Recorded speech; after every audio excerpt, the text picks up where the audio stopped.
नीतिशास्त्राच्या पेपरमध्ये एक तत्वज्ञानी आहेत फ्रेडरिक नीशे आणि ते म्हणाले होते, if you kill a cockroach you are a hero, if you kill a butterfly you are a evil. जर तुम्ही कॉकरोच माराल तर हिरो आहात आणि जर तुम्ही फुलपाखरू माराल तर तुम्ही अनैतिक दुष्ट आहात. त्यांच्या मते मोरॅलिटीमध्ये पण ॲस्थेटिक अपील असते, म्हणजे नीतिशास्त्रामध्ये पण सौंदर्यशास्त्राचे निकष माणसे आणतात. आणि याच आर्ग्युमेंटला आपण अजून जास्त एक्सप्लोर केलं तर तुम्हाला समजेल की नॉनव्हेज खाताना या काही जनावरांना ज्यांना आपण आपल्या फायद्यासाठी वापरतो, आपण अशाच जनावरांना जास्त वापरत आहे किंवा आपण खात आहोत जे आपल्यावर खूप विश्वास ठेवतात, जे आपल्या प्रती अजिबात हिंस्त्र नाही आहेत. जसे की कोंबडी, बकरी, गाय, म्हैस. तुम्ही एखाद्या कुत्र्याला एखादी चपाती खायला घाला, ते कुत्रं पूर्ण आयुष्यभर तुमच्यावर ट्रस्ट करेल आणि याच ट्रस्टचा, विश्वासाचा माणसे चुकीचा फायदा घेतात आणि याच जनावरांना आपण जास्त एक्सप्लॉइट करतो.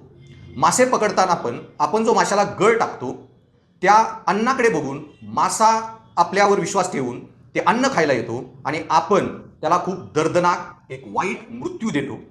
सो जेव्हाही आपण या प्राण्यांचं एक्सप्लॉयटेशन करत आहे, या एक्सप्लॉयटेशनमध्ये आपण त्यांच्या विश्वासाचा चुकीचा फायदा घेत आहे आणि हे प्रचंड अनैतिक गोष्ट आहे. वाघ, सिंह अशा हिंस्र जनावरांपासून आपण दूर राहतो, पण जी जनावरे आपल्यावर प्रेम दाखवतात, विश्वास दाखवतात, त्यांचाच आपण जास्त चुकीचा फायदा घेतो. आणि त्यामुळेच नीतिशास्त्रातले एक तत्वज्ञ इमॅन्युअल कांत म्हणाले होते की act according to maxim with which you wish to get govern by. जगाशी त्याच नियमांनी, त्याच कायद्यांनी वागा, इतर लोकांशी त्याच नियमांनी वागा, ज्या नियमांनी तुम्हाला वाटते ते लोक तुमच्याशी वागावेत.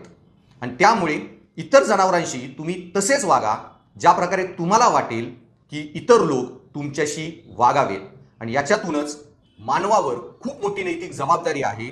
जे प्राणी तुमच्यावर विश्वास ठेवतात त्या प्राण्यांना त्याच विश्वासाने वागवणे, त्यांच्या विश्वासाचा चुकीचा फायदा घेऊ नये आणि ही मानवी विकृती बंद करा.